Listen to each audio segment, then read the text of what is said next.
СССР доорунда бир чаң салган аргымак болгон. Жокер аргымак деп койсок дагы болот. Азыр Dakan Goloz деген сөз бар кыргызда. Dakan Goloz. Дакандын каяктан келген, бул каяктан пайда болду? Ушул ач өрөөнүндө ошол канчанчы жылдарга туура келет? Кимдин колунан өттү? Самабай деген бул Аказбайда өтө кыйын улак чогулчу. Бир тууганыңызбы? Эң чоңу. Капар балбандын баласы. Бул жакта экен достор. Будённыйдан Дакан аргымагын изилдөө келген экен да. Ошол жөнүндө айтып бериңизчи. Кандай болуп келишти алар? Анан ошол оригинал Дакан, экинчи Дакан. Кандай болуп кайра аларга кетпей калып калды? Достор, бул киши Сулайман Балбан деген агабыз. Ушул Батыш агайдын бир тууган иниси, кайткан. Евраттар кайтып барды. Булар качпай канкага урса урган экен. Ошол менен болгон дейт. Бизден ушубуз боюнча да жакшы билгендер ушу Акан билет эле жакшы. Анан ошентип баягы жазуусунун аягына чыкпай калдыбы? Ошо жазуусунун аягына чыкпай калды, эми китептери ушу жазган, мурдагы жазгандары эми үйүндө болсо аларды ачып көрүш керек да. Жасап токулгалар менен жакшынакай билет. Колуңардан келсе ошондой болуп ат мингиле дейт элем. Ат минген адам сак болот. Ден соолукту сакташ керек да. Доктурдун берилген дарысын ичип эле жата бербей, ат минип өздөрүн сактаса болот кыргыздар. Сузак району Кызылтай өлкөтү. Алмалы булак деген жер ушул жер астында. Дакандар ушул жерден чыккан, мына ушул Алмалы булактан чыккан дакандар. Бул ушундай эле чаканбы же ары көздөй кетеби дагы төрүнө чейин? Телебушкага чейин кете берет, ушкага чейин келет. Аябай узун айыр. Бир нар жак бер жактан бир чорный морный бир-бирлерин салып деле тартып алып атпайбы евраттардычы? Бекмамат Осмонов деген Бекмамат Осмонов болгон. Айкөл болгон экен, ал жагынан. Эмизе бардык жагынан жетишкен да мүмкүнчүлүгү. Аттын урматы менен, ажатабыздын урматы менен.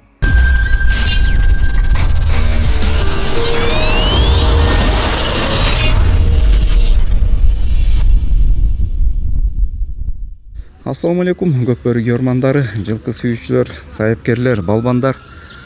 Достор, биз азыр Жалал Абад областынын Сузак районунун Кызыл Туу айыл өкмөтүндө турабыз. Кыска нуска айтканда, атактуу ушул СССР доорунда бир чаң салган аргымак болгон. Жокер аргымак деп койсок дагы болот. Азыркы биздин улактарга өтө чоң жарап результат берип жүргөн, жыйынтык берип жүргөн ушул Дакан аргымагынын артынан ушул кыска нуска көрмандарга бир изилдөө жүргүзүп, жаңы балки маалыматтар чыгып калабы деп ушул жерге келип калдык. Бул жерге келгенибиздин себеби достор, Дакан аргымактын артынан Батыр деген нам алган 4 кишинин дагы сүрөттөрү, ушул өмүр баяны, ушул ардак тактада илинип турат экен. Достор, баштадык, анда сөздү көп узартпайбыз. Бул жерде мага жардам берүүчү кишилер бар.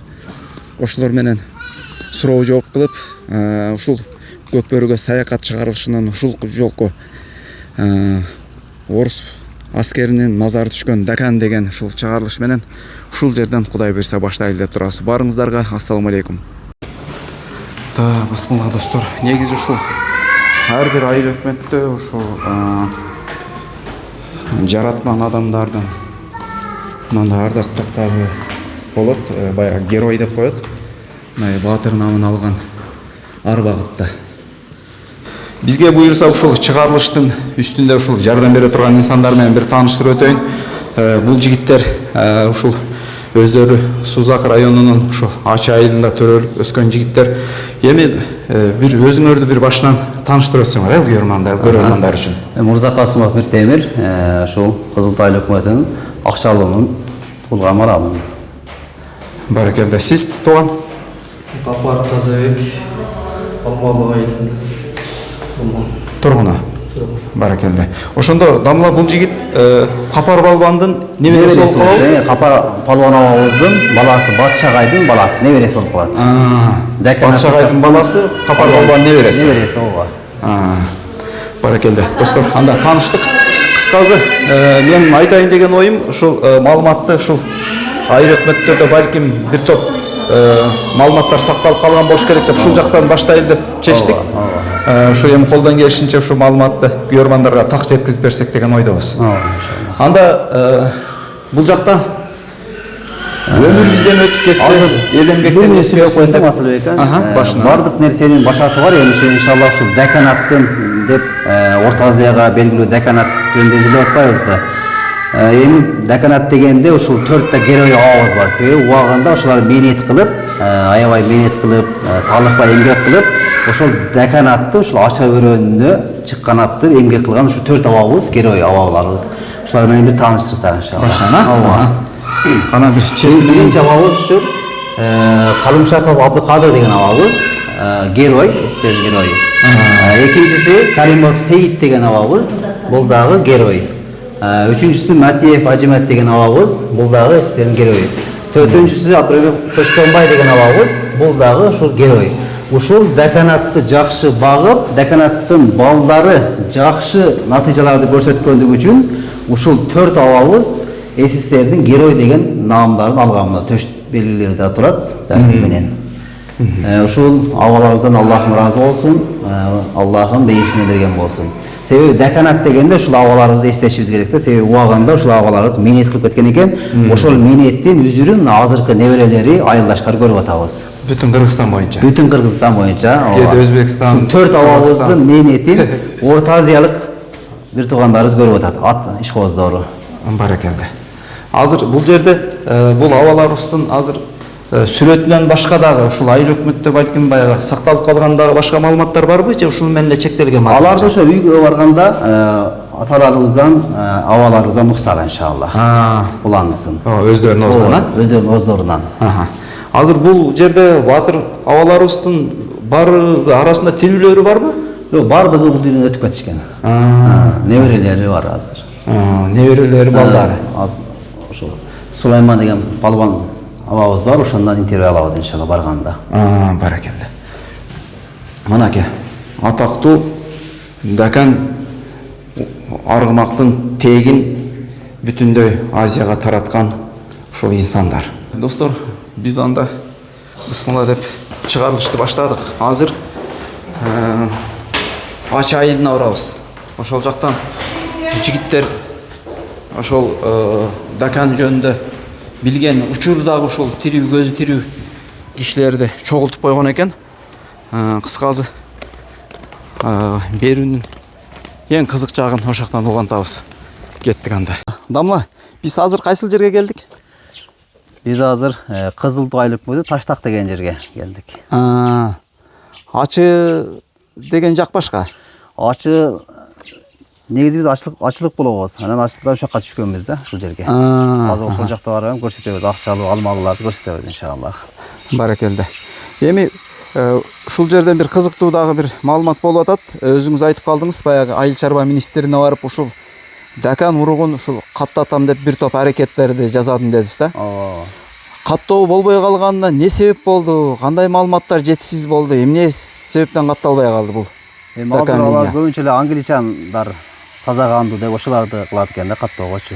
Негизи ушу биздин кыргыз жылкы өзүбүздөн чыккан ушу декан урухту да каттоого алып, мамлекеттин деңгээлинде каттап берсе абдан жакшы болот эле иншалла. Себеби ушу 4 абабыз ушундай мээнет кылды. Азыркыга чейин декан уруктар улакта жарап жүрөт. Орто Азияга дөңгөлөтүп жарап жүрөт улакта. Ооба да. Жана ошо өзүбүздүн кыргыз пароду деп декан урук деп каттап берсе абдан жакшы болмок негизи. Ошону айтып атам да, эми карабайсызбы? Айта бериңиз. Декандардын стандарты деле ошол англичандыктан калышпайт да. Боюнун бийиктиги, мойнунун узундугу, күлүктүгү, курчтугу, эстүүлүгү баардык жагынан төп келет. Анан эми канча жылдан бери декан аттын балдары уланып көбөйүп келе жатат да. Бул тукум болобусу да аябай күчтүү экен да. Эгер катталып калганда балким мисалы азыр биз кокуй Полшанан Германия, Англия, Европа деп атпайбызбы? Ооба. Ошолор кошуп баягы сатылганда дагы тегинин документтери баары так болмок да, таза болмок, а? Албетте, англичан аттар да аябай жакшы. Англичандар да убагында мээнет кылган экен, эң жакшы деңгээлде. Анан европалыктар дагы мээнет кылган экен, документтери бар.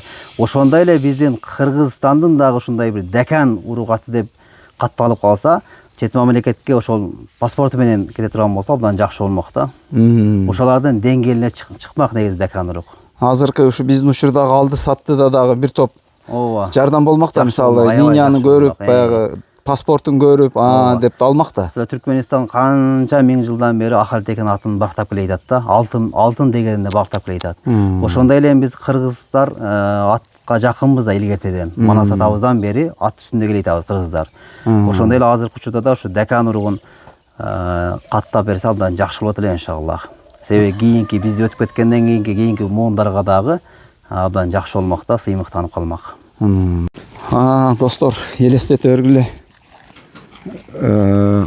Бул чыгарылышты канчалык деңгээлде жеткизип бере албайбыз билбейм. Азыр колдон келишинче аракет кылабыз. Үтүр точкасына чейин токтолгонгочу. Бул жерде менин максатым реклама жарыялоо эмес, достор. Бул Дакан урук деген буга чейин угуп келгенбиз. Бунун линиясы, мындайча айтканда, орус падышачылыгынын ушул Буйоновский жылкы чарбадан изилдөөлөр келген да, бул аргымактын артынанчы. Ошого бул жерде өтө чоң маани маңыз жатат.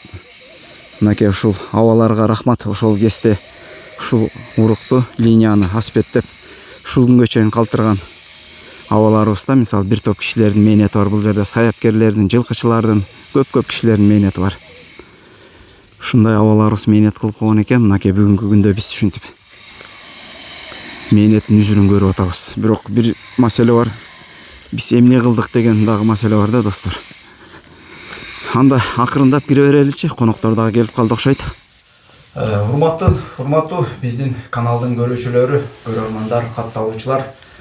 Достор, ошентип ушул Дакан аргымагынын ушул тегин бир изилдөө үчүн бир кыска чыгарылыштын башталуу алдында турабыз. Дамла, сиз бул кишилерди бир тааныштырып өтсөңүз, Бул жак атам Османлы ажы. Ортодогу Сукакам. Сойман, палван. Деканаттарды чаап жүргөн. Баракалла. Акабыз. Бул Тазабек деген досум, Батыш агайдын баласы. Капар палвандын небереси. Бул жак Адилбек, бул нарындык кайным болот. Жакшы. Ошо Декан жөнүндө угайын деп келди ошо алыстан. Баракалла. Деканга кызык ушу нарындан дагы маалымат алыш үчүн келип атат мынакей. Ава, анда бысмыла деп баштасак. Ушул Дакандын каяктан келген, бул каяктан пайда болду? Ушул ач өрөөнүндө ошол канчанчы жылдарга туура келет? Кимдин колунан өттү? Анан ушул орус армиясынын назарына кандай түшүп калды бул аргымак? Ушул ирети менен четинен баштап кете берсеңиз. Мени билишимче айтып берейин мейли. Ооба. Бул Даканат тура билем жалпы ачы деген жерде турабыз, ачынба. Ачы деген өзүнчө илгери район болгон. Район болуп, Базаргон менен бирге учакта, Сузак эмес, Базаргон менен бирге жүргөнбүз. Анан жерден Алмалуу булак деген колхоз болгон, майда колхоздор болгон. Ошо Алмалуу булак колхозу ошо Даканды айгыл коюп, үйлөрүнө жылкычылады. Анан түнү карап, анда карышкыр күч мал деп укчудум. Түнү hem карайт экен да, түндүзү да карайт экен, кулундарды жосо тууп аткан төл малдарын өтө жакшы караш экен. 50 беден 50 кулун алган азамат жылкычыларга геройлук наамды берген эми. Анда Сталин иштеп турган, Сталиндин малын айтады. Талаптар ошондой болгон. Анан эми Дакан сапаттары бар, аттарда сапат болот. Аттарда сапат болот. Бунун эң мен байкаган сапаттарын Даканда. Даканда мачыда көп адамдар азыр деле минип жүрөт. Шундай ыкчам, зирек, акылдуу, адамдын мындай кемингенде карата мындай басып кетет да, шундай сапаттары бар. Анан гүлүк. Анан көбүнчө эңиш менен улакка жараган бул. Айрыкча эки жак сапат. Муну көбүнчө мынау ачылык палван, чоң атактуу палвандардын катарында мынау Сулайманкул Balanın atadı kapar parvan çapkan ulaka. Ha. Tabii o Özbekistan'da şeyim çaparlar. Ha. Özbekistan'dan hem çok sorunlar bilen gelген. Oşonday olup ilgilsem bu deken açıda geleytat. Hem toru olup geleytat. Özü başı çok deken kareger toru da ukkan. Birinci deken? O var. Ha. Anan hem böyle çıkıyor. Beygede kadar çeken kolun kanday tuğuluşuna kadar çeken kök dekenler olup gitti. Azı kuşurda gürüm dekenler olmadı açıda gürüm. Anan Karajal gürüm dekenler Karajal kara kuyruğumadan gürüm atlar olmadı. Putları kara olçede, çın bolçede. Anan göğünce o şu taladan ottap çıkıp geçecekken o şu mağaza cılkılar. Azırkılar kol karatıp yem kırılmayla eldin aligindey bunu bizden saçtan beri akmatıp güneş koymuş topoz bağım. Oşunday bunlar kışta dede yılkıçılar göğünçe yemdi çöptü ekonom bulup talada da göğünçe tuğdurup yazlap çıkıp edecekken de aligindey kalkozun kampazına yemgede para verçemeseken. Oşunday sapatları daha bol oldu. Ama açıdan şu 4 kiloyu çıkıp kaldı. Biri Mati Ercüment degen kalkozun reisi olgun. Abdurrahim Koçkunbay degen Permes Elma ol girdi giyindeler. Tüzüklük hizmetlerden balaşakaları ön östü. Son hizmetlerden injektinleri var. Daha bir Kerim Seyit degen Geoy 90'dan aşağı öttü. O şu balaşakalı ön öskün. Buluklar şöyle karmaganlar dağı, dekende karmagan adamlar dağı hem bolgan yok. Dekenderdin urmatı kanday olgandır zatı ışığılıp Jaman elmek vardı bağda şakadı şu Çirak, Şandagay, Ulakçı, elinde darmayet, elinde yatı biçenlerle mesle vardı. Meynetke çıkan adamlardım bazıları olmalı. Adam bir yaktan zulüm cemaatçıları Ülkenin sotta 15 yıl töre olan kişi çıkan ağaçıdan. Adam onun TYT'si, Surmankul Ağacı degen çıkan, muftilik hizmette işlegen. Adam onun da yaktar var da, Calpı Munduz. 98% açıdan Munduz. Bu Tekirovay bizge yakın tuğan balık. Doğrumbek Sadırovay tuğan balık bizge. Şu ağacı bizim balağımız balık kıskası da bir gün yokuz. Şunda üniversiten el degen demek için aytkandım da. Adamlar çıkıp atat. Sottor çıkıp atat. Ministerler çıkanlar var. Aşı yerde 7 mektep var. Karaköl'de şeyin 7 mektep var ilgili. Hadi 1-2 mektep joyuldu daha kalkan mektep 5 mektep var işte orada. Yemi dekendi Grajdanlık soğuştayım ayttım bu. Aktar kızıllar bu soğuş bolgan. Partiyanlık iş eken ama şunday bolgan. Al Kırgızlardan çıkargan soğuş emas. Oruslarga tiyeşerdi soğuş bolgan. Grajdanlık soğuşta kızıllar yengip çıkkan. Kızılların komandilleri bu diyonlu bolgan, Varaşilik bolgan. Salim var ilanın içinde. Onun içinde başında Leylin bolgan. Bu 30. yılda, bu 25. yıllarda aytmasam, oşondan gede aytkan dese. Oşonda en çoğun dakanın başlalışı var. Dakanın başlalışı. Oşonun balдар gelip gelenen soğuş malında barlığı atlardan baldarı kezet. Soğuş kaydaydı da. Endi Stalin'in başında bu var mı hem çoğun adamlardan bu gelecekteki soğuş kanday buldu o.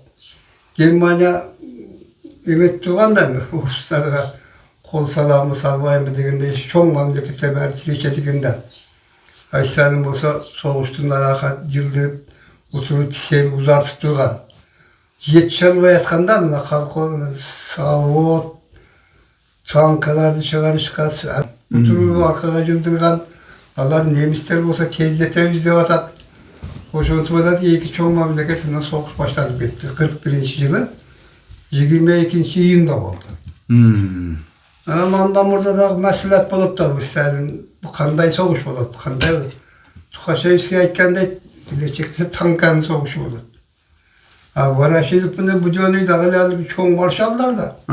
Attın güçümünden alıp at karşında yıkılıp attığı yıkılıp duracak. Yani öten tanka da oldu, at da oldu. Ben atam soğuşta aşında. Кавалерияда болгом дешели. Кавалерия деген ат. Пулемоттору бар, замбиректерди сүйрөгөн. Ушундай да жалаң эле кылыч менен эле айдаган эмес немистерге.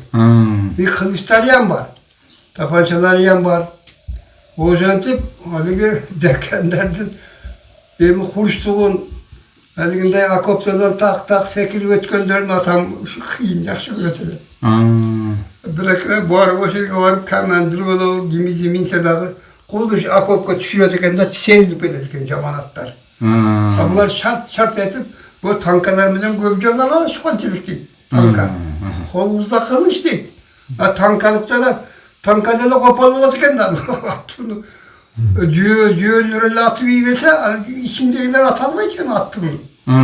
Ушундай болуп көпчүлүк болгон.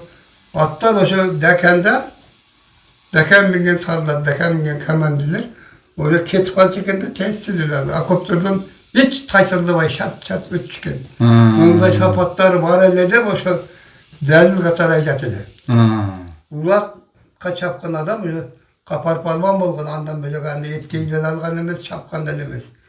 Ana yengişke sulagandargana yengişke mingen eken. Yengişke de kıyın jakşı bolgan eken de. Yengişke de özün şahane Akilles'ten attı bilesin araba. Oşa Cekeme. Oşa yolu astı sürüp yoksa bir attın arkasına vurup algınday. Başımdan Cağımdan attı. Bir adam doğurgan dele Kaysal'da beşede korkup kalçeken palvan özü. Belki karşılaş palvan. Oşanda yakşı sabatlar var diye. Deken bir ön gökte koygan dele bir atlar kaçıp ançalaya degen söz bilen değil mi? Ve korkup itten karışkırdan it bolkan siyahtı da. Karışkırem kanday olanda da yürüyor. Hiç kimden o kosturavay. Talada arba kişinekey olsa da ileygen itler görse karışkırdan kaçattan da korkutlar zinçe. O sonunda var bir ön gökte koygan dele dekandan korkup ançalaya atlar degen köp adamlardan olan. Ana nemi çıraylı olat desem, attağı çıraylı olat deysinler de sulu olat yakındır. Ulaka gereken at. Özünce bir genişken müçe olat. Oşoğun oşoğa cevap vergen at ulaka gerekte. Misal için bende oşonday sapatlar var, benimday bu olat hep sınçılık jaktarım var da. Jakşatlarda aldım ben de köp jolu. Aydın kövası dep azıcık aytılıp жүрөт. Oşo çoğun dekende kanday sapatlar bolsa, oşo kövatda oşonday sapatlar boldu da. Meyli enişke, meyli ulaka. Jakşı boldu. Ananın kaldara gaydın atı kövat. Hiç kamçılığı yok. Jakşı atacakta turabı. Oşolar hazır bolgonda oşolar misal için tagaydın kövatı. Oşo kallardın kövatı degen hazır bolgonda $50,000-$80,000 gönül alıp gitmekte. Ayakşamı Tacikistan'dan, Özbekistan'dan gelgen algınday. Pulu ulakçılar. Hazır emi ilgili edelimde bizde bolgon mu da o açı boyunca Abdülkadir Palvan degen adı ki 90'dan yaşı öttü. Öte çıkan ulakçıların katarına koşulasılı. Anan emmen Karaköy o Karalmağa şeyinde de hesap alıp ya Genenbay degen ulakçı bolgon, Ulan degen bolgon, Musu degen bolgon, Rıs degen bolgon bu nerede. Bazı eldin bari Kırgızstan boyunca öyle Polatbek degen çoğun palvan. Özüm burada da ulakçı bolgon. Keyin bir torat alıp buna o Aktoğ Kızgöl'den. O şöyle jakşat çıkıp hadi Polatbek palvan var. Akmandağı kayırdı. Baymundus'ta. Baymundus değil mi? Akman deyip jalpısından Akman ola Badırgın'da. Hazırlığı var. O hazırlığı barından jakşı, ulakçı barda 90'ın üstüne varıp kaldıçlar. Çoğun bunlar ataklı ulakçılar. Koçkur Palvan degen var bunların tuğanı olur. Akman oğlan. Bunlar da ağalıgınday. Ataklı hocam Abdülkadir Palvanların dengelindeki ulakçılar da aytıp atalım. Ondan keyin buna ballar palvan, bulardan keyin kança muğullar az yaşlar bolup kaldı köbü. Az yaş göğün bilmeyim ben tanıyım da gözünden atasının emetiyle oşan balası kendi biliyor adam. Allah'ın göğün beni azı bilmeyim. Bırak. Jakşatlardı bağıp jakşı mingende jakşı görem. Attı jakşı görem ben. Özü Bişkek'ten o büyük. 4 balası var. 4 atıyam var. 4 bala 4 atım ben aytam. Biz Ceyal Valide Pergenler'de şehirde kaçandan at bilmeyim. Attı bağım bucurek. Yemi şu dekender var, dekan mesleğiler var. Yem bir de dekan boyunca bulmaydı da bu Niyazıplar degen var manastar. Bunlar dekan çappadığı bilmeyim ben. Bunlardan yakşatlar bu hazır. Raykom Dordun yengelinden ötüp gitti de çoğulakçılar. Özgün'ün Raykom'un kim ekenini bilmeyim adımdan. Hakimin kim ekenini. Böyle manas degende. Bir boyayla bir okulsam da tuğrağı. Mesela şimdi onu hoştun beğenim bilemez. Canlara kayıp borgan çıkımına bilip kaldım. Bolmazım oradan beğeninde de bilmeyip başım. Doktor Vahit Boşatkon'dan diyeyim. Ağzı bana ilgili Raykom degen çoğun kız masele. Ulakçılar aragan da kança. Ağzı ulakçılar çoğun dengeli çıktı. Oşondu ulağında ulak vereler buna koşmenden oyunlarında görüp durağımız da bizim çoğunlar. Maşallah. Oşondu çoğun dengeli. Достор, бул киши Сулайман Балбан деген агабыз. Ушу Батыш агайдын бир тууган иниси, баягы үй бүлө деген кенжеси болгон экен. Ушу агайдын бир интервьюсунда айтылган экен, ушу 1-2 талаштуу маселелердин айынан ушул аягына чыга албай атам деп айткан жери бар экен да. Ал болсо бул меники дейт, буга барсаң бул меники дейт депчи. Birisi bir aytты, birisi bir aytты. Бириси ошо систем угушуңуз боюнча эми агаңыз өткөнгө чейин колтукташып эле жана жашып жүрдүбүз да. Анан ушул дакан ошол Котуртайдан келип атат дейт, башы биринчи даканчы. Анан ошентип келип экинчи дакандан ошол линиянын баары ошо экинчи дакандан тарап атабы ошондо? Булар экинчи дакан, биринчи дакан ошо согушка кеткен экен. Кийинки дагы алиги талаш болуп алып кетебиз деген даканды бекитишкен экен. Бекитишип, анан ошо эмелер келип издегенде бекитип, кийинен алыгы болбойт экен кой. Биз эме кылбайлы. Даканды берели деп алып келгенде бир путу сал тойтугураак болот экен. Путун көрүп, анан тойту келгенде, анан ошондон кой булардан бир эме кылып бекитип атат, жакшат окшойт кой деп анан таштап кеткен экен да. Ошондон тараган дакандар дейт да азыркылар. Кийинкилери. Бир мурдагы чоңу ошо согушка кетип ошакта эме болгон экен. Жок болгон экен. Ошоктон келбеген, а? Келбей калган да. Оригиналы. Оригиналы эң чоңу. Ошо Котуртай болуш керек да. Мен ошо агам жакшы билет, көп нерсени баардыгын билет эдим. Биз анча мурдакыларды го билбейбиз, кийинки ошонун балдарын баары билебиз. Ошондо кыскасын айтканда, ушул баягы бизге Совет өкмөтү ак падыша болуп баш ийбей жүрбөй, баягы басмачылар менен биздин жергиликтүү элдин ортосундагы дагы келишпестик болгон да, басмачылар баш ийбей, аларды эми баягы патриот кишилерди алар басмачы, эл душманы деп атаган да. Баш ийген кишилерди ошолордун арасынан калып калган жылкылардан баягы алып качып анан ошондон калып калган дейт Котуртай, а? Котуртайдын балдары да булар. Кийинкилер. Ошол баш ошо Котуртай. Башы Котуртай. Ошондон башталып атат экен.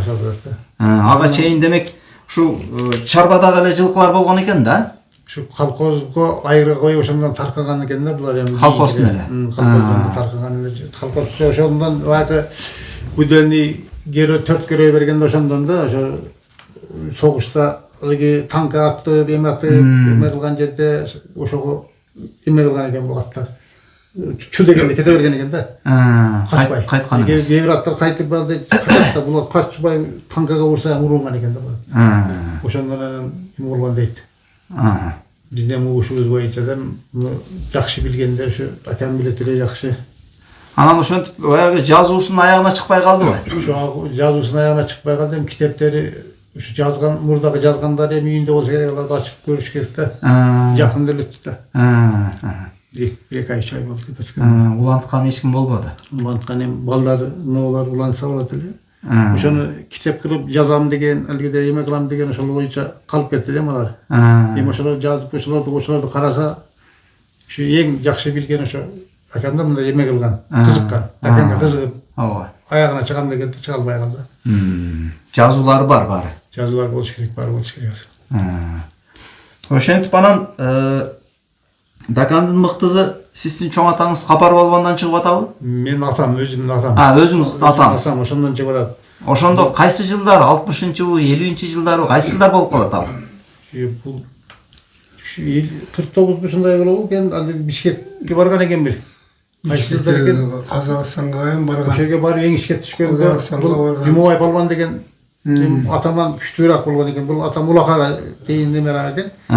Күчтүүсү Жумабай балбан ошол эме кылчу экен, эңишке чыкчу экен. Ошондо аерде кичине сыркоолоп калыппы, неме болуп чыкпай калып анан сен чык алчык кулчук дегенде мен атам айткан экен, сен аттын сырын билесиң, сен чык деген экен. Анан ал катуу болгон экен да, ошо менен эңишкенде ат алигидей адамдын көчкүнөн уруп, эме кылып, жүзөтүп, качка боюнча биринчиликти алган экен Бишкекте. Яманда Фурмзе болгон да. Ооба. Ошол жерде ошондой ат, эгер эңилип кетип атса ат, кошо кетчү экен.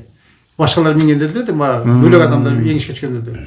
Анан алигидей эме кылганда мындай кылып эме кылып адамды жүзөтүп жүрчү экен да. Анан эгер эгин тартып кетип аткан болсоң, шарт бияка бурулуп жүрүп кетчү экен. Өзү. Аттын тесиги менен эч ким иш болбойт экен. Ат ошондой кыйын, акылдуу ат болгон экен да ал. Жем ал аттан ошондон таркагандар эми кийинкилер да ошол жерде Асыран деген абабыз да болгон. Алмалда. Анан мен бир Кочкор деген аяштам да болгон. Аны эле кой кайтарып жүргөн, баласы кой кайтарып жүрүп, Надир деген ремалик өтүп кетти, менин досум эле. Кой кайтарып жүрүп эле баккан эмес. Ат эме болгон, бир Кызыл суу деген жерде улак болуп, ат качып кетсе чыгып калганда башка бир чапканда ат кара кушка тийген, ат жигирип калган экен топтун ичинде. Андан алып келип, мен кой кайтарып жүрүп келген, анан Талип деген кишиге саткан муну. Тору Даканды. Талип деген кишиге сатып, Талип деген кишиде жүрдү. Талип агайды 3 жыл, 4 жылдай эле жүрдү да. Анан муну мен ак теректе бир улак болуп чаап, бир улакта 3 жыл ашырып жүрдүм.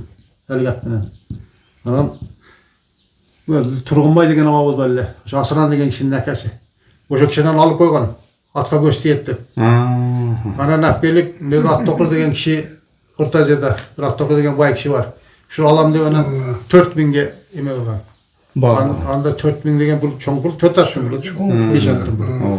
Ошо алам дегенден Айтал деген бай калып берген. Айтал деген акабыз бар бир бай. Анан Көчкөнбай деген абабыз бар да, кыйын киши, герой. Ошолордон жок, ат өзүбүздө калат. Сен аласың деп, эч ким албайт, сен аласың деп ал Айтал кишинин колунда бар экен. Айтал деген киши алып берген, Айтал акабызга. Ошондо жүргөн Торат. Улатты, улактан кийин Шатырак деген жерибиз бар. Нагай жакшы билет. Ошол жерге улакка чыгабыз. Кетип атканда жолдун боюна байлап коет атты. Улактын этеси эми алмады 2 күн болот улак. Я да 4 күн амылы. Алиги атты көрүп алып, бул эмес. Бул эмес деп элдер эч ишенбейт да. Кичинекей болуп калат улактан кийин бүрүшүп. Улакка баргандан эле аттын эң чоңу ошо болот эле. Мындай көтөрүлүп бийик болуп кетет аттарда улактан. Ушундай эле. Ошондон ошо Тораттан чыкты дем көп ат. Бери Асыран акабызда бир дагы жерде турган Ногай бирөө күчөн алды, күчтүү булга. Ошондой бир жерде сону билесиңер, анан алигидей сөөл жигип менен күйгүзүп менен. Ал акча алган. Кийин өлүп калды, чоң ат болчу. Анан ошо Надир деген досум ошонун укасы да Кочкор деген аяштан баласы. Кочкор менен Асыран экен бир тууган. Ошо Надир деген мини барат эле дагы аттар мага берет эле. Улак менен угур экен, кичинекейраак болот. Өзү кыйын жабат улакты. Жаман чапсаңар. Ремалик досум эле. Ошол улак менен угур экен, сен чапчы досум деп мага берет эле да. Ушу кишиден, ошо Алмалдан ушу кишиден таркады. Кийин ошол Тораттан кийин Гүлгөн аты болду. Асыран Данияр деген бир Ногайда үкелер бар досум. Ушунда болду Гүлгөн ат. Ошону чаап жүрдүм. Шумдук кыйын ат эле. Кайсы жылдары болуп калат ошондо? 90 кечеге эле кеттим да. 90'dan жагы 90'ду ушундай 80 90 жогору 90 тегерек эле. Ушул жылдар амалда алгидей жокчулугураак. Жокчулук эми көбүндө бириден ат болот эле, же бирөөндө болсо, бирөө болбосо ат эле жок болгон маал эле болчу. Анан мен ошо акам басыш бир ат болот эле, ал эмне болуп кетип калат эле, мен аркасынан жөө барчу элем мынакка. Жөө барып эле чабат элек. Турганбай деген абабыз бар ошо. Şu Asran ağa менен бир тууган эң чоңу. Ошонун аттары болду эле. Дакан уруктан ошолардын жер дастары болду эле. Ошол эме чабат эле. Амалда калаш байлаш жок болчу. Чокой жок эле чабылат эле. Чокой жок чабат эле, андан ачыш айтат эле. Мен топко салба. Мен түлкү, азыр түлкүнү кыйын кармашат эле ошол малда. Түлкүгө минип чыган түлкү кармайын дейт эле. Анан мен эме кылат элем. Чокой жок чабат эле, улак түшкөндө чаап барып шаталып кетет эле көбүнчө. Toplu kıynamay yok. Топко кыйнабай. Бутун төйрөп койсоң талага чыга албай калат да. Ушундай болчу. Чоңат эле бирок тик. Тик 70 болсо керек, бою 70 үстүндө ушундай ат эле. Ошол аттын балдары дедем уруктары. Андан бир торат болду. Bir jeğenim bestuvaran ошондон болгон ошону мен чаап жүрдүм. Кийин анан ошондон калган балдар бар азыр менде эми экөө. Ошо тараттан. Мунун уруктары бардыгы жарады. Жакшы аттар. Дем теле эмеси чыкпады. Дачары чыкпады да, жакшы чыкты бардыгы. Ошондо ошо Даканды чапкан убагы ошо 50-жылдардын ар жак бер жагына такалган экен да. 50 жакка эле. Жогорак ушу элдин үстү 49'larda эле бар окшойт. Ошол малда 52-жылкы деп дейт да көбүнчө. 52-жылкы, 50-жылкы ошол малдарда чапкан экен. Мен анда сал жашыраак элем 1-2 жолу барган мен улак учкашып. Ошон жакшы мен аттарды билем, сал элестетип басып билем. Жакшы yandan улакка айналган амалды мен барган малда чаппай калган жер улак бар көргөн мал эле да. Ооба. Ошондо жана сиз айтып аткан жана буту бир аз майтык деген ошонун линиясын чап атабы? Ошонун линиясы ошол. Ошо башында бир көк бар да, билесизби? Көкүшүраак болчу Дакандын баласы. Ошону билем да, мен ошо атам минип жүргөн ошону. Көкүшүраак корс. Ошо корсураак ошол болчу. Самагайда bir карыгер жакшатпайды Самагайда. Ошо hem Dakandын болсо керек да. Аны мен жакшы Көп жыл чапты Самагай. биле. Самагай деген бул Аказбайда өтө кыйын улак болчу. Бир тууганыңызбы? Эң чоң. Ошо Капар балбандын баласы. Çoğun ulakçıların katarına koşulat ele. Özü ağayla, ağaylığından ança baralmaya kalat ele. Bilop, çoğun ulakçı olakonda şu Karagır atı var ele bileyimden ben de şunu göbcül çapkan. Bilmem şurada Dakan. Ana neyme Dakan'ın uruğu gevir jakşatlardan at çıkmaya kaldı. Jakşada at bilop uruk çıkmadı bunda yemede. Bu Dakanlardan geleyt at, kuda kalası geleyt at. Uşul günge çeyin. Üzülüp toktop kalmayın bunlar. Ayak veya 100 yıldan cakaverinde geleyt at da. Hazır böyle açıda köpte Dakan. Em baya murda Dakanды partsagan emes kança. Yememe oladı. Hazır emin göğü kulunu alıp çoğun beye koyup çoğun etip adı kançamıca. Murda karalgan emes kança yemedil almaştılgan emes. Giymese on gelgen koyup etergende hazır beylerdi kılda adı. Beylerdi kılda koyup adı değil mi hazır? Hazır Dakanды emi çıkış керек köp. Сулайман аке, сиз ошондо Дакандын канча ушу улакка катуу жараган канча түрүн чаптыңыз? Men Dakandan şu Aytaylı Akan'ın çaptım Torat'tı. Daniyer'den şu Gülön atın çaptım. Şu Batşakam Yedi atın çabı attım. Şular şu yemeği öğrenme kıyın atlar dedi. 10 yıl çattı, kay çaptı da gerek bize, 10 yıl. 3 attı, 3 yıldan 4 yıldan çıkanda hem bu 3 öten Dakan bolçu. Burada ben kişide geyinde çapçılım. Ulakka var atarım, mektep geletilim, mağay bilet. Öserdegen ağayız var le. Sıragayım, klas çetekçim oldu 8 yıl. Oşol atçan geletili, alısıraksayım ya Almalı'dan Akçalı gelet. Atçan gelet oldu. Ben anda 4. 5. klasda okuyan malum oldu. Atçan gelip atım eredilim ağa. Ulak var gelip. Ana men patin geçen bak geledi. Keytaşan ulak çabı jirdim. Keytaşan şomoy konda dile çabı jirdim. At yok, jö barasın. Bir at bulat Dakan'ın get kulat. Arkasından barasın. Barıp jegil rakmasın Keytaşan barasın. Anda şöyle çıplak çabasın. Şen jirdim. Sıragayım atım eredi bol jözü. İşine geyindim ben şöyle 5. 4. 5. 6. klasda okuğanda da. Mektepke ağay atçan gelip duruyor, ağay atın mağa öğretiyle, mektebin arasında bir saray vardı, 1. saray da. O şeyde ulak buladılar, o şeyde varadilar, o şeyde ulak çavadılar. Ben o şeyde görüngen atın çağıracak, şimdi şöyle ulakçı oldum. Onu ağaydın gibi atın çaptım. Bir yaktan jakşatlar, bu kişi jalan jakşatlar kaladılar. Jalan Dakandar. Murdaklarınız, dekan mesela karatlar kanda ya. O ağacın altın balları var şöyle. Dekanlar giyin aldı bir şey. Amen alı o yaşım aldı. Yemi ağzı dekanda Kırgızistan boyunca da bir pan değildim vardı da. O da. Dekanda da suzak toylar, suzak anan açını bilgendir. Bilmegender suzak taşsak taytat kevirceli. Göbüz taşsaka gelip kaldıksa bari göçkün nayından bolup kaldı. Ama açı boyunca da surat hazır jakşele. Karacan degen dekandın balası bizden var bu için. Anan kıştım mahallede kış malında bir jaktan koy yapkıdaysın, koy düşüp gitti deydi. Hem sulukta da mı çildeken koy düşüp gitti deydi. Hep düşse hemen atın üstüne sekir düşüp yetim kaçırmaya karmak kaldım deydi. Kıçılagan soğuk deydi. Yemi anan yeki aslında butun tuşadım deydi. Evet, koydum. Anan atka Kırgızça'da aytıp atan deydi. Şimdi sen calgız, men calgız. Ben bunu onu minim, ilem eger kaçkan. Hem tepkilep keste öldürmekten. Koydu da öyle, özü de öyle işi mümkün. Bala adam olsa talada kalmak. Hem o şunday olup dur. Öyle yiyip de öyle demek. Yeki kolundan götürmeden yiyiptir. İlgende at pasta benziyi degen. Sen ımdıyla kan içerisinde. Ben arkacağından asılıp çıkıyor ettim. Misal, ondaya bir yigirevce kabul ettim onda. Ondan sonra suyun görüp gelgen. Eğer jamanat bolganda, jamandığın kısa jamanlı da. Esti yüzüğünü açıp atamda. Hadi günde tepkilep ketip olvay. Eğer kaşka lingen boyunca ketip olvay çağıp. O şunu aytatacak. Yani verdekendi bu açık. Barakallah. Bunda hasiyetli ucaklarını ben daima istegendaysam. Ana nem açı şu dekanda çıkargan mekan. Açılıklar uzaklarsa daha köp yıllar dekanda urunuşat. Dekandan köp uzakçı bolat, jakşatlar daha çıkat. Uzaklarsa şunday jakşı tileklerim var.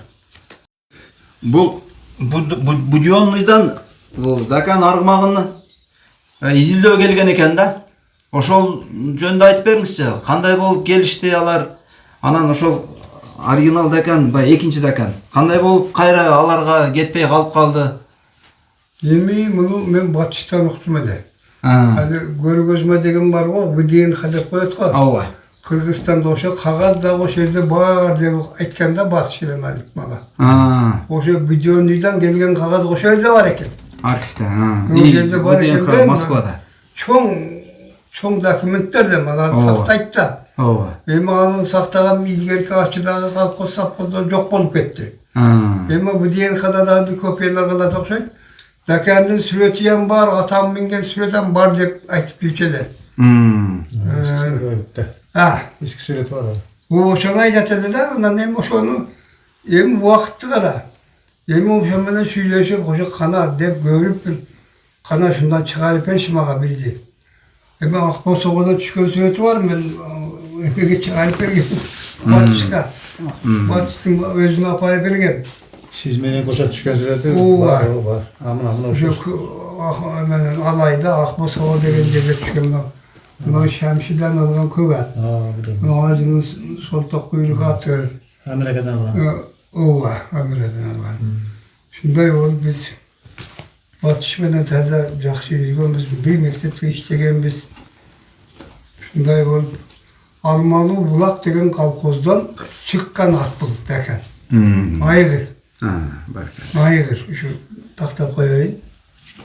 Dakandın bir jakşı yerinde daha bir kasiyetini aytıp koyan. Bu Tagay degen kişiden bunu alay aytı kökat bolgan. Uşul Tagay'a kişini hem aytattan da bozucu algan bu yolda düşüp şara kılayın degende attan acırap kılatkende at ketiyor degen. Ketiyor degende at ketetken. Ketiyor degende. At ketip kalırdı kette mi degende lengiyin hadi attı.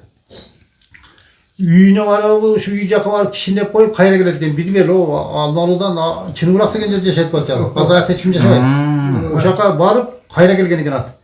Gelgenden Minelbay'ı kalat degen atka jakşı emek alat Minelbay'ı Ata ошондо акылдуулугун кара чөгөлө берген экен.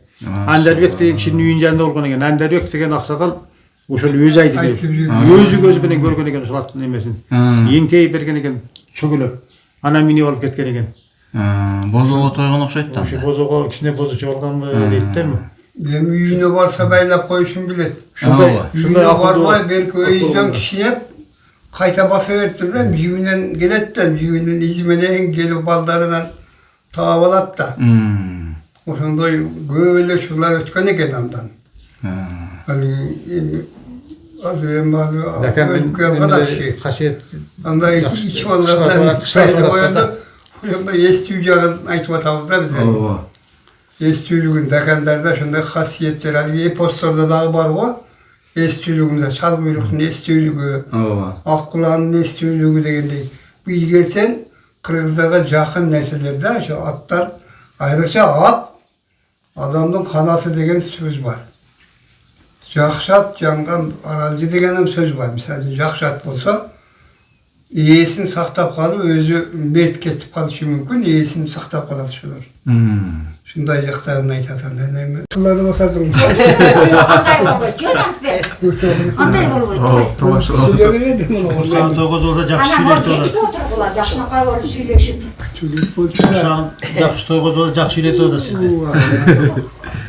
Бияка. Нон бер бияка. Апам өзү кызмат кылып атат, 70-тен ашып калган.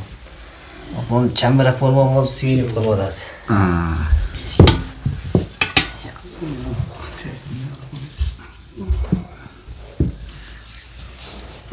Кана алыңыздарчы, чай ичкен чакырын. Муну алып тастаңдар, мындай да. Өтө салат окшойбуз да биз. Ооба, ошондой окшойт.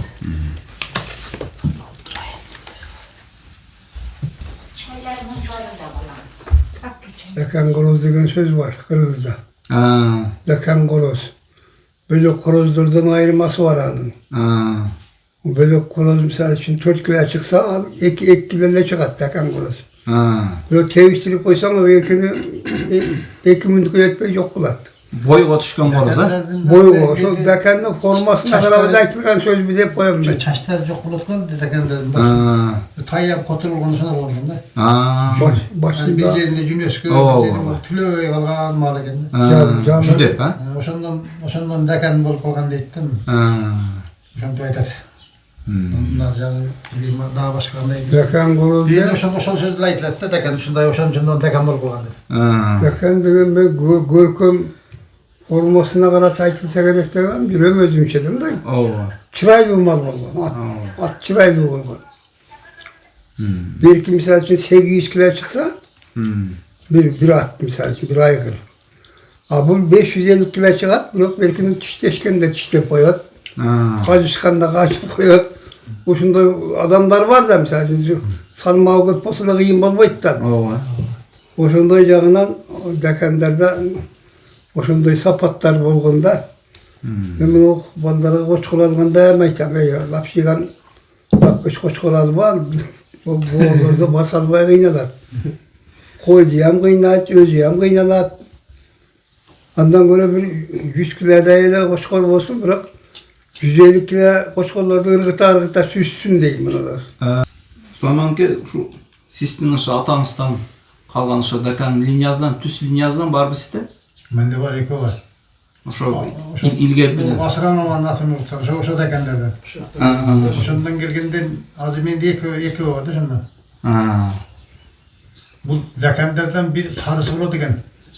Атам көтөрмөгө берип келген экен ошо бирөөнү. Şu Özbekistan'da бар экен да ошондон. Алар эми декан болуп аталып кетти, башка болуп аталып кетти, керек ошол жакта бирөөнү берген экен ошо жака. Булакка барганда bir таштап кетсе, şu Özbekistan'da көтөрмөгө көп бар экен булакка. Ошол жерге таштап келген экен бир сарысын. Сары декандар. Ошондой дейт. Кийин кайра улактарга барганда көрдүм дедим. Жаман улактарга барганда көрсө керек, анысы билбейм, ошондой болгон экен да, таштаган экен. Таштап бирөө алган экен да, таза декан. Sarısın, sarı deken bu deyt.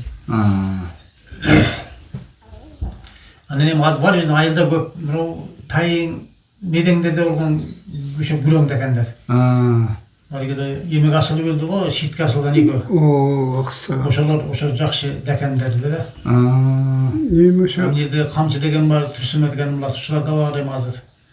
Köp, Almalda köp, ergimisinde var hem, jakşı yemek kılıp betal gayret da çıkar. Oo. Uruğun almaştırıp, çoğurak belerdi koyuyorsa, şuradan dalı çıkar. Çıkarsın.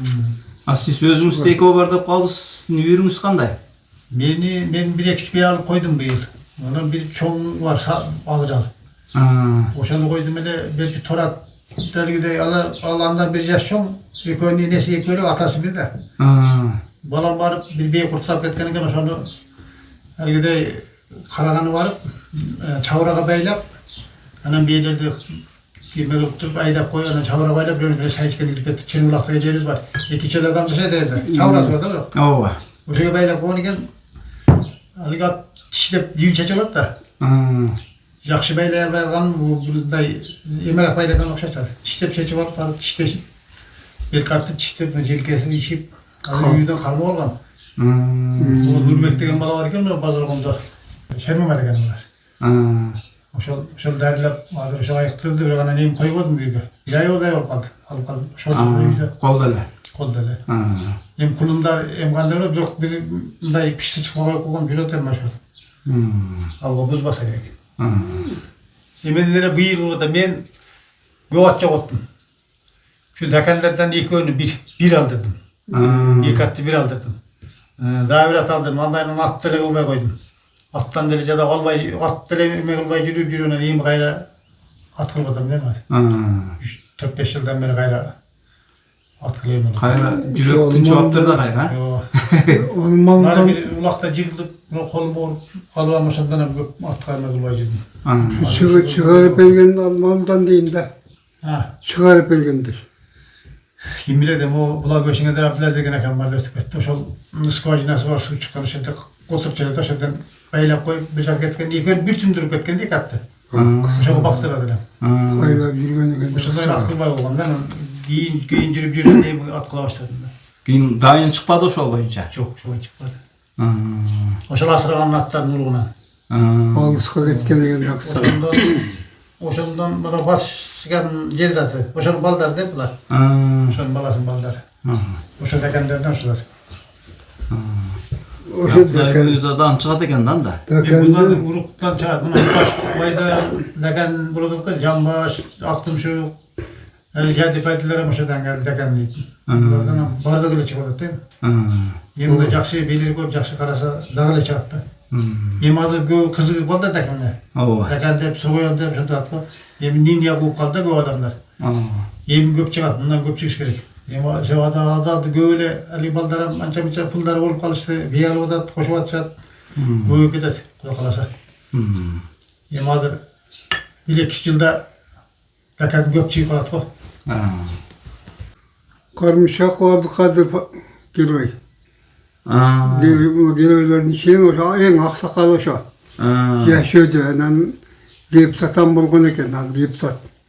Pekiler deputat bulgununda jönde giroy. Bu deputat bulgununda aydalı uçul. Oso aygır avayat eken. Benim aksakal kişi. Anan ulaktır mı bu? Ben göğüyle adamdan okudum. Kapar palvandan böyle hiç kim çapaytılar. Ben korkutan beken gibi çavayamaz başka yapmasam. Yılda bir yolu yürüyüş çeken caylıdan gelgende. Kakol bol kılat eken de kakol bol kılat deyip koyat. Anan böyle adamlar yani jakşı giyim giygende böyle tanımaya kılat degende sözü yok şokundaydı. Caylıdan ne geleceksin? Tunuk su içkin bilmedi ya. Ulakat çalılgan yok ayakta. Yok kakol bukbol kılat degende özünde biraz sapılat degende. Onu Şunda düşünüyorum ben. Kapar palvan anlığın bilet eken. Anan palvan tümlüğün at bilet eken. Bir sırrın bilgenden öteki jakşı da. Anan birinin sırrın bilmede jakşattan dele ulak saval bakan köp ulakşı olat. Ulaka özü kızık bakan bolsa eğer arganda atkanın gizip başında aşağı baytta. Sınçılığı da bolgan eken da. Anamda attı bilet de attım. Valla bu kadar palvanda itken aşağı. Yügön böyle şüpheli gittir. bu jigılat, taşlayalbaydı. Pattaga barbayı solundan kalat degen, kalsın degen ben de sıyırıp yiyende gücügen salıyor. Moydun degen bir ayime. Moydun degen mayor. Giyinle birbirinden çavuşup palvan, aşaman ızışıp olup Melisa'ya hiç düşüp alat. Adam ulakka kızıkan ile emekende Melisa. Kanda yapardınız Ali Gece'ye. Pattaka kanda yetti atınız. Yügünde şıpırsa deyip sulap kalmayın. Bu yaka olsam bu yaka olsam bu yaka ketçele at deyiptir. Palvana ismini Abdülkadir Palvan. O şu ne mesela bari bu iştaşıda ne kaldı bärini çok kılıp tındırdım degende. Ulakçılığına kızıgıp, ulak çekenine kızıgıp, barmaklar uzun kişileden de buna alakan çok. O şu ulakçılığına bağ verip aliginin nemezin basıp atat. Bir an savadı pavadı ol, bir erzden eken. Az diyelim o sotlaşkan giyim olmadı hazırda. Caman parmak açı aldı. Abi bunlarda da kançağımızdan uğraşıp çavuşup kayta yerseniz dost bol bile yüzü. Kırgızlar şunda tavuş böyle kançalı da. Adı pul kacası var bana. Bunca pul veresin ana çıkan bana. Şu yan bana o. Toraydı şu. Dekendi Abdülkadir degen oğul, atamın egele, ekesi. Abdülkadir degen oğul olan gibi. Oşa geri Abdülkadir geri. Oşa atam apar bir gene oşa dekendi. Ana bu kors degen, deken kors bulu degen. Aparıp bergende beylegende kakırga çöp salsa, mime kılıp kalıstan beşilik bilen çöp salıp oşa tücüren yürüyen eken. Anam kayakta kattap gelip evimde atam emme kılıp ekesine. Anam biz atamın hikaye olgan da böyle çoğun apağız ancamca beşlikmen uzun beşlikmen çöp salıp oşa kayam yürüyen eken giyindeken. Anam yürütüyor benim minip yürüp benim ondan çoğun atlar deli olgan eken al kişiler aradıken şatırak degen yerde açın içinde şatırak degen yeri var da şöyle sazırak olgan eken sazırak. Bu şöyle şatırakın başında ulak bulup anam o şekilde atam minip varıp korku degen bir de kalat deyim atlar ba jigir oda degen de ba çoğun atlar jigirli mol Ulayda. Sazlar dedi. Adam kızıp oturuyor mulakça bilgenden kızıp oturuyor girip gele degen ayır gerek. Topla. Girip geçse jönlü girip ettir. Anam alıge yerden anam alıge ulakta şart olup yalasa degen bir katlar jigirla degen bu jigir var eşik degen. Bu putun bunday bu jingla degen de çirak. Tez almaştırılmaştırıp durup jigir var eşik degen ayır. Bir katlar bütün tartıvan biçimde jigılıp imora degende. Ana çiğ petenen aparıp taşlaganda anda çoğun sorun çiğ vart bu degen. Çiğ vart bergen eken. Malı tayday bir andan çoğun koyday sorumuz et de. Amalda sorun yemese eken. Ana Abdülkadir ağız apke at vereyim gayrı özüme. Kanca attılar jigıldı sen jigılmay çıktın degen eken.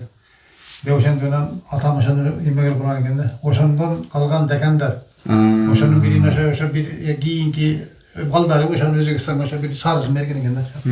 Ошондо жанагы баатыр болгон Абдыкадыр Аостун герой ошонун линиясынан, ошол берген.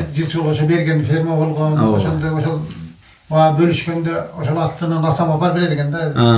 Al kors bolu degen aligiday hemi olup anam aligiday sen karta bastap gel kors ekenen amma getirdi. Devren giyin yürütüp ulakka çavuşa ulakka varganda şonda batkakta sazda ulakka aşıp etip jigilmay çıkkan eken. Ana kayra berem attım mezmede. Şun tamaşalan eken. Ушул 4 геройдун, 4 баатырдын ошо жылкы чарбазынын бардыгынан чыккан экен да. Bunun uruğu dekan ele olsa çıkandı dekandan barda çıkandı. Oşadın Almanın içinde atın içinde tarap gitti de dekan. Жана баккан кишилер деле ушу баягы чарбагер, мыкты, саяпкер ошон үчүн эми ошондой деңгээлде чыгып келди да. Oşanın nemesinden anan mıktılığından anan geri yol açattı var. Dekandan o Budonni'ye varıp soğuşta atıp oğuk atkan yerine kaçpay varıp hem olgundan şunday olgan ekenler. Bir büyüdü jirgende karşılayan kulunlar da aldıkça mesken dekanlar. Evet dekanlardı, göğünçü aygırlardı. Göğünç adımın o arkada dedi aygırlardı. Bu karışıklardan konuşuyor, kışta kopaya çıkan aygırlar. kısta alıp bizden bağat. Bir yakta, caz bile bağat. Ayakta şu yüzden koruyacak popoya tegen. Anan bunu Ahman degen minirdi de. Ahman açı merkezi bilili olgun.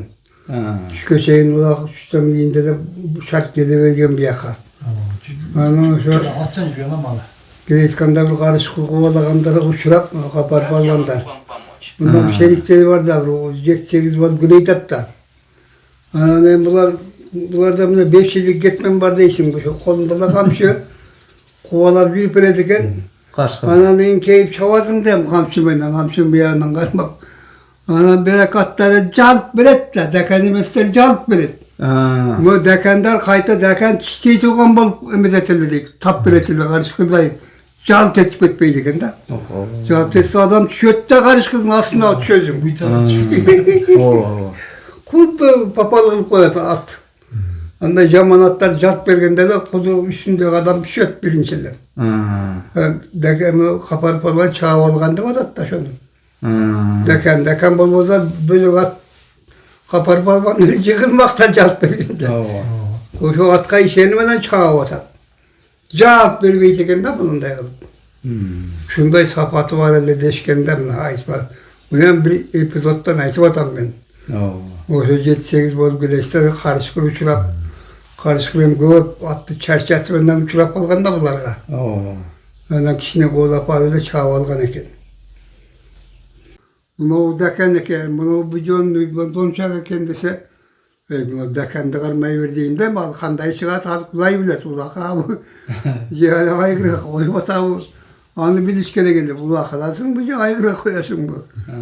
Benim bu ulaka alsam da le, aygırı kalasam da le. Bu dekenden kalma değilselim de ben misal için.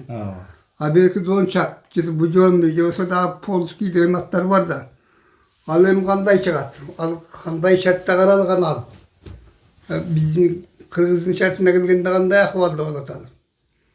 Ayağına mı kalaş gerek? Dostlar, бұл жақта bir топ сүрөт материалдар бар екен. Ушулар жөнүндө дагы бир тааныш өтсөк адамла. Ооба, бир четин Бир өзүңүз тааныштырайын. көрсөтүңүзчү бир сыра. Бул биздин Акбозат үстүндөгү атам Осмон ажы. Бул Тайтамын Чолдок деген аты, Сурманкул ажы Тайтам болот, ошонун аты. Үстүндөгү Батыш деген агай. Агай ушу экен да? Батыш агай ушу, ооба. Анан бул ошо Курманжан энебиздин тою Алайда. Бул ушул бозатты Шамши деген абабыздан алган атам. Бул бозатты Абдукадыр деген палван абабыз бар эле. Ошо жапыш экен. Ушул бозатты мингенде Абдукадыр палван абабыз мына Полотбек деген абабыз менен кармаш экен да улактачы. Буга далил дагы мына Полотбек деген абабыз мына Торат. Үстүндөгү. Ушул биздин мына Акбозаттын мингенде ушул Полотбектин атына теңелетирип алган. Ушундан кийинкирээк ат болгон экен. Ал кээбиркилер айтып коет го, кыргыз аттар кичинекай болот деп. Жок, мына ол ушул биздин Акбозаттын бою ушу 1.80 үстү болгон экен. Азыркы учурда ушунун такасы бар бизде. Ушул аттын такасы менен Полотбек абабыздын үйүндө такасы бар мунун дагы. Теңештирип неме кылып көрдүк. Ошондон кем эмес экен, бирок бул бийигирээк болгон экен. Полотбек 5.000 алган, мен 14.000 алган муну. 14.000 алган экен атам. Ошол кезде. Ооба, ошо бул атка ошо убагында Бекмамат Осмонов дагы кызыгып жүргөн ат экен. Жанары. Ушул атты линиясы кандай болгон? Линиясы ошол Şu Mehmet Ali деген kişi olgunum ошондон келген экен да, каяктан атканар билбейм аны, кайсы линия кошулат бул. Taranга кошулабы же Шалпанга кошулабы аны биле албайбыз. Жакшы ат эле, Шамши деген атактуу палван мына бул Карактоокто, Карамартта, шаякта жүргөн, ошондон кадыр салып жүрүп алганбыз. Төрт пулга. Мынакей ошол эми бул эми кыргыз аттардын эң алдыңкы аттары да. Полотбектин аты деген ушул, Торат ушул. Орто Азияга даңазал болгон ат. Кыргыз ат бул дагы мына чоң болгон. Бул дагы ошол атамдын аты Акбозат. Бул дагы чоң ат болгон. Бул Тайтамын Чолдок деген аты. Чоң ат болгон. Биздин кыргыз аттар дагы мына илгертен эле чоң болгон. Дәл катарын көрсөтүп кетели, ооба. Анан эми биздин сыймыгыбыз, ачынын сыймыгы ушу 4 герой абабыз. Кана бериңизчи. жанагы Ооба. тартып алган жери Ооба, экен. ошону, ха. Далил катары буларды да көрсөтүп кетели. Ушул Дакан дегенде биринчи ушул 4 абабызды эстешибиз керек. Себеби ушул абаларыбыз убагында мээнет кылып, печенеттер менен мээнет кылып болгон экен. Мына ушул абаларыбыздын мээнетин азыркы учурда биз өмөсүн көрүп атабыз да. Эми Дакандарды ошо Орто Азияга тааныткан абаларыбыз мына ушулар. Биринчиси мына Абдырайымов Көчкөнбай деген абабыз. Экинчиси Карымшаков Абдыкадыр деген абабыз. Үчүнчүсү Каримов Сейит деген абабыз.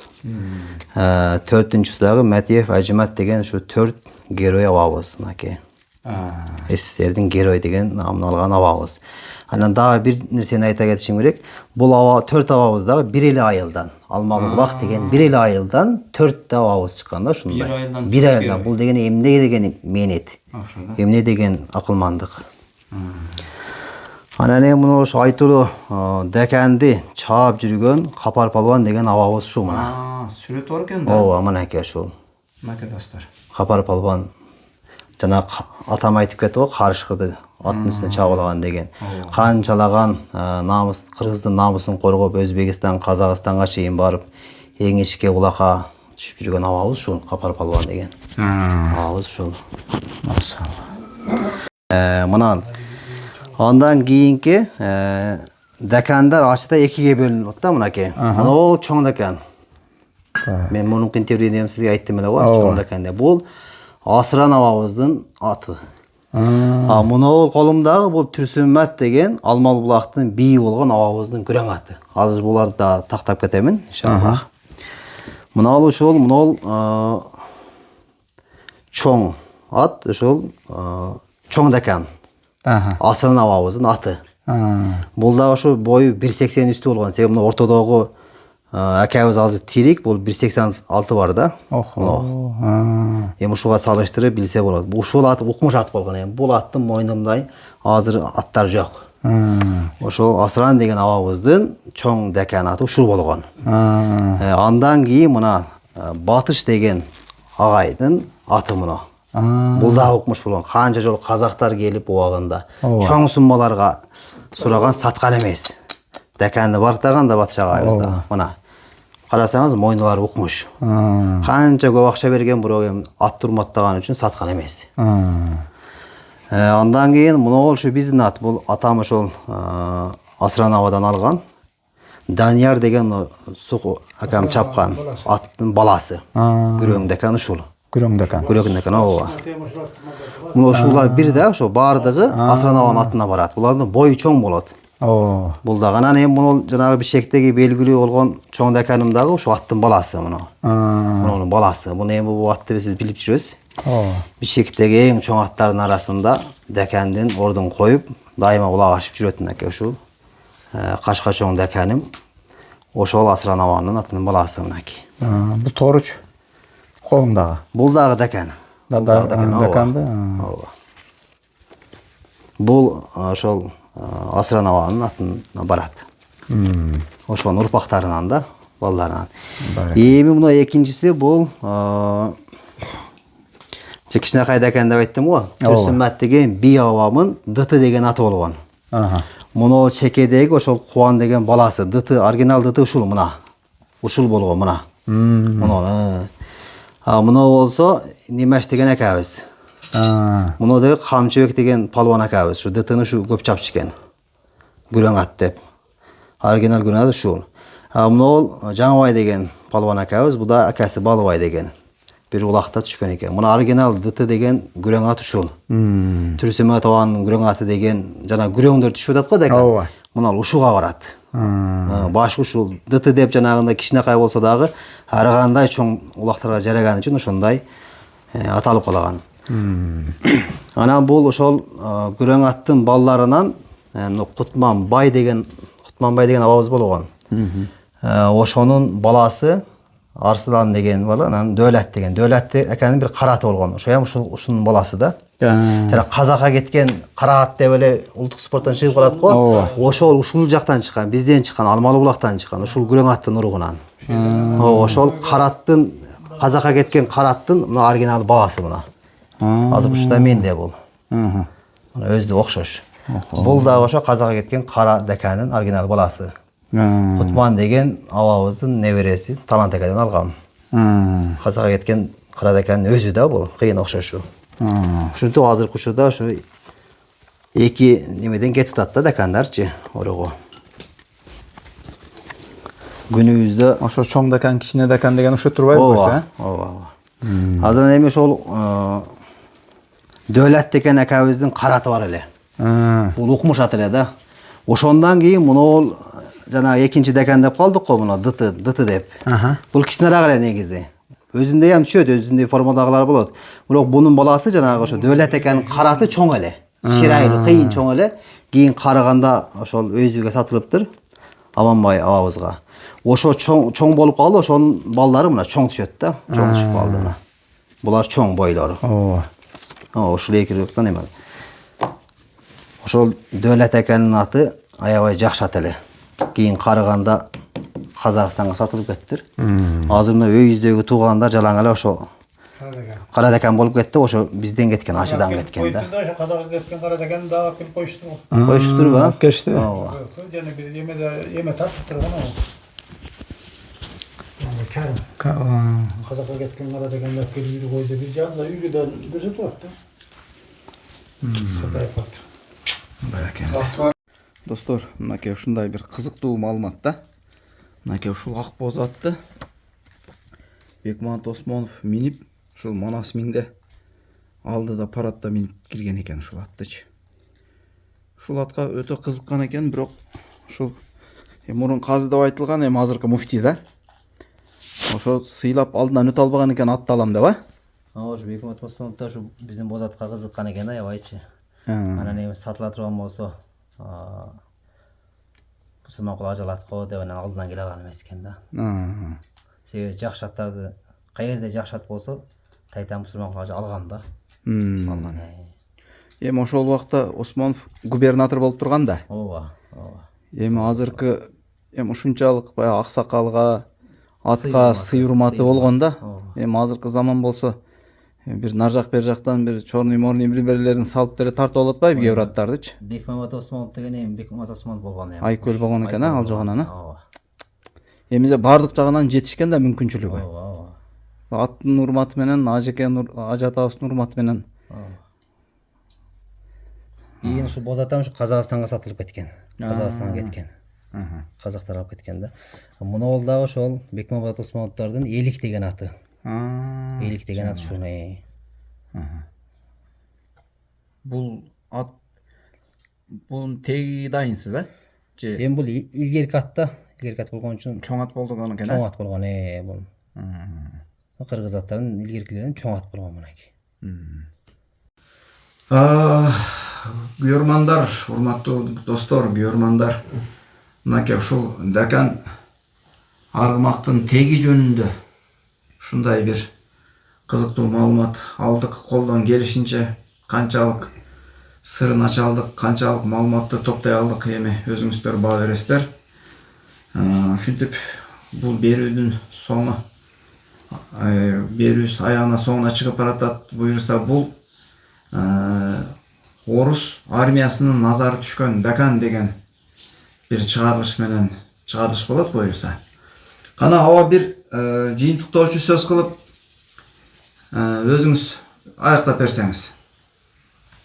Böyle eyvallah. Şu Dekan'ın öyle sıyla hem Dekan mingenderdi sıyla hurmatlap oşolardı össürgüm oğullarımın arbağın hurmatlap buna sefer söz kılıp oturduk. Attan giyince at dep koyat kızlar. Attın jakşısı tavılış kıyın. Attın jakşısı adamın jakşısındayla kımbat nesi olur. Attın estüyüsü. İlgeriki buna Kırgız'ın batırlarının bardığının atları var. Kadımkıda adam siyahtı atlarının atı var. Oşunda atı var Dekan derdim da bizim açılıkta açı eli yazıpı 98% adam munduz olur. Munduz yerli Ahman açı bir aytılatı Ahman açı dep. Yemi azı yemi iki yağa bölünüp kaldık. Azı suzak bolup kaldık biz. Akman bazalgın bolup kaldı.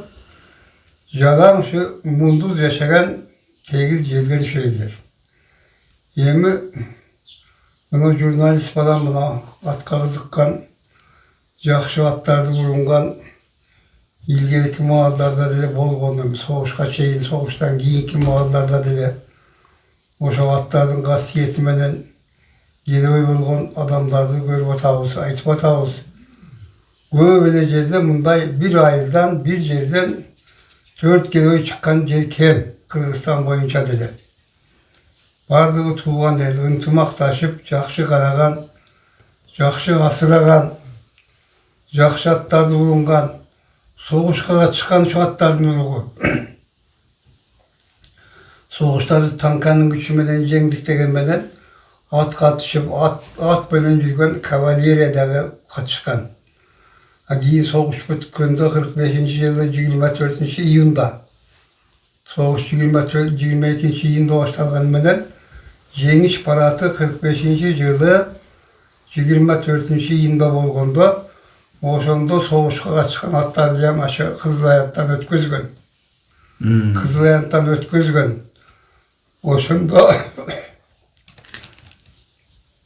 аттарды урматтаган мусулман болобу, орус болобу, бөлөк улут болобу бардыгы ошо Кызылаятта айрыкча танка, замберектилиге көңүл бөлбөй, атка көңүл бөлгөн аскерлерди, адамдарды мен көргөнмүн. Кызылаяттан аттын askeri, attın Jukov parat alıp, paratты kabul kılıp, Rakasovski degen marşal raport verip, şunday tolkunlanıp, jakşı, anda Stalin'den TV mahalleyle jakşına kaygılıp parat bolgon. Andan keyinki paratlar al dengelge çıkmay жүрөт, kança jolu öttü, al parattın dengelinin yarımına yan betmey жүрөт. Attan keyin jat deysiz, at daima gerek. Tınçlık malda dele gerek. Jönököy malda dele gerek. Kışta dele gerek. Jayında dele gerek. At mingen adam jakşı жүрөт, денсаулыгы jakşı deyt. Bunu ayakça bizim vraçlar, денсаулык sakçıları aytsa bolat. Atты mingip жүргөндөр геморройго жолукпайт deyt. Геморрой деген көбүнчө мына эркектердин кесели болот.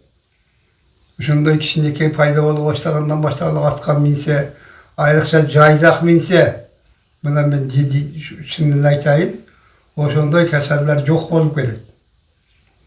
Мен аспиятта жүрүп, машина менен жүргөндүн көбү ошондой ооруга жолугат. Азыр 30 миң, 40 миң, 100 миңдик долларга алган машинелерди көп жүрө бербегин, андан көрө бир 15 миңге ат алып алып, ошо ат мингендер ошондой оорудан сак болосуңар. Кымбаттуу туугандарым, инилерим, балдарым, ушундай врачтар айта турган сөздөрдү айтпай жүрөт да, жакшылып жүрө билбеймин. Жакшыныкай музыкаларды койсоңор болбойбу? Больницага жаткан балда айтып калганда, комуздун жакшыларын койсоңор денсаулыгыңарга деген нерв кеселдерге балким жакшы музыкаларды койсоңор жакшы болор эле. Şunu bilmeye yatasınlar, sizlerin düşüngönüңөр yok. Diplomdu pulga satıp alıp, getirip kendine bakıp biliyorsunuz. Benim düşünümde, ben muzika uğam, misal şu muzika komuz. Ayrıca komuz. Adamlar şunday boluşmada bittiğim var. Samara Toktak'ın var, şimdi ataklı olmuşların komuzların uğsanar sergiysinger de, ben şunday sergi olam. Ben şu at jakşı at minse. Jakşı at minse, jaman at mingenden kança aşık bolasan. Sen ayıksız at gerek bolsa jaman oğrulardan, doktorlardan küçü jetpegen oğrulardan at minsenger sakayıp etesinger. Kemal Aşırali'yip okşap, misal şimdi narından gubernatörü şu attı zaklap, jakşına kaygılı minet. Jasap, tokulgaları menden jakşına kaygılı minet. Kolunlardan gelse oşanday olup at mingile deytelim. At mingen adam sak bolur. Densoğluktu saktaş gerek de, doktorun verilgen därisini hiç bile yata vermey, at minip özlerini saktasa bolat kırıldılar. Ben şunday jakşı tileklerim menden sözümü bitem. Tınççılık bolsun, ıntımakçılık bolsun, Tündük dep, düştük dep, batış çıkış dep bölünbey Kırgız. Şunday jakşınakay ıntımak bolsa Kırgızstanda bardıq baylık var. Kırgızlar jakşı da yaşasa olur. Özünün ata-enegin malın bak. Orusyalı var, Orusların doğumuzun bağı bitin bağı gördükünden göre ata-enegerden, uluk tuğanlardan malın yazbayla bağıp ağızını alıp yaşasalar bolat Kırgız tuğanlarım yaşta kaytanım. Söz tele bölük memleketlik varıp doğumuz yiğit apçarka bağış gerek be. Özünün jakşatların bolsa özün bağı var da mini ver, ulaka çağı ver. Kadırın artat, dostların göbeyet. Yaxşılık menen bitkönem. Ынтымақ болуға жақсылықтар болсын. Аллаға әкбар. Ашығын ашу жерден башталады жоғары көздеп. Мурунку ача. Мынакей достор. Иш баштасаң булактын башынан башта деп. Кана дамла бир таныштырсаңыз, бул жак эмне болгон жер? Бул жак ушу Жалал Абад областы Сузак району Кызылтайлык бут.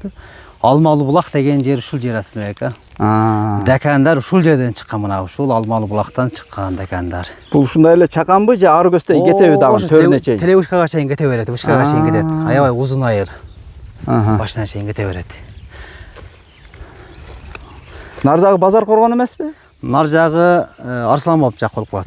Кайнар Арсланбап болуп калат. Мен ошол жерге бардым да өткөндө.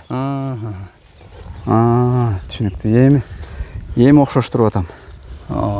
Кыскасы Дакандын мекени ушер. Дакандын эң мекени ушул жерде. Жанагы Орто Азияга белгилүү болгон 4 герой абабыз дагы мына ушул Алмалы булактык болот. Ушул жерде болот. Төртөө тең ушул жерде. Ушул жерде болот да. Ушуга маани беришибиз керек да. Эми бир айылдын ичинен СССРдин герой деген намын алган 4 абабыз чыкканда, караңыз, кандай гана керемет. Кандай гана мээнеткеч, кандай гана акылмандуу. Азыр эми бир райондон, бир областтан чыгыштырга эми болот атпайбы? Ооба.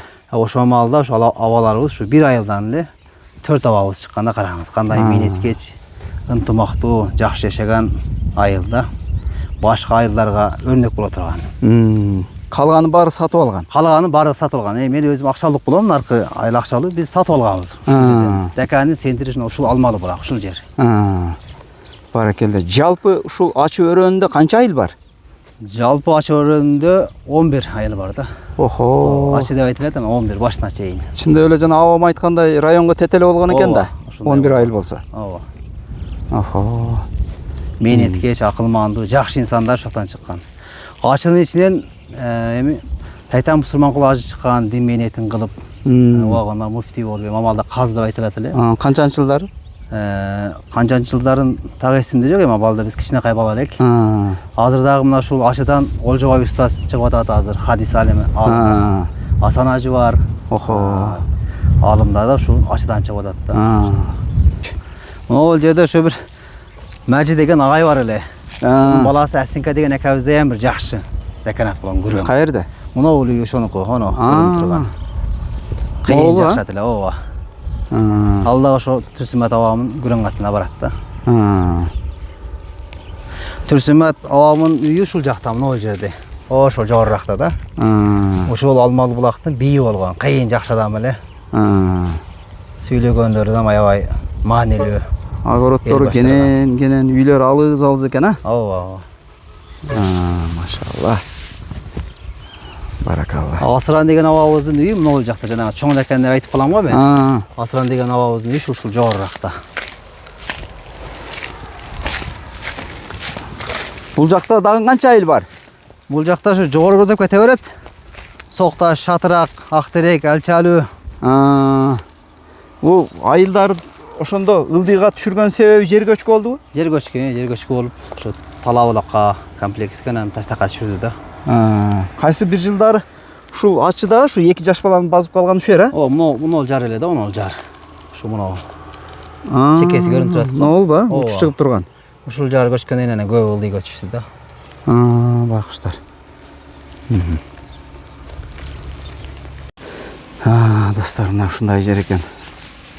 Эми бул жерде эле эмес, негизи биз баарыбыз эле айылда чоңойдук го. Айылда чоңоюп, мынакей ушундай көлөкөлөрдүн Саратанда азыр еш ушул азыр аба ырайы жайдын саратаны, жайдын чилдези деп коет. Азыр 35 градусту көрсөтүп атат. Бирок ушул биз турган жер ушул күн ысык болсо дагы жел жүрүп, бир жагымдуу денеге жагымдуу жел жүрүп турат да. Мына достор, мындай ар бир айыл керемет го өзүнчө.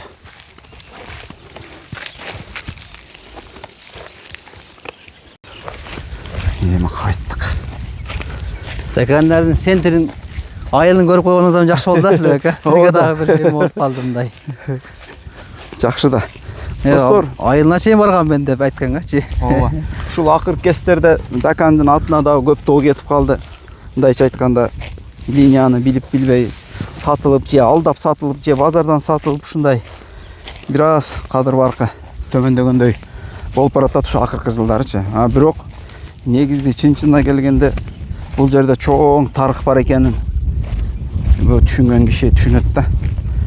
Өтө чоң. Канча бекеринен орус падышалчылыгы бул кишилерге баатыр намын берген эмес да, достор. Бул эми айта берсең тарыхта. Тарых. Ар бир бул Кыргызстан сыймыктанса жараша турган нерсе да. Кана эми бир кези келип ушул бир жакшы баягы патент алып кыргыз жылкысы деп алып койсо, андан сонун болот. Буйруса. Я бисмилла.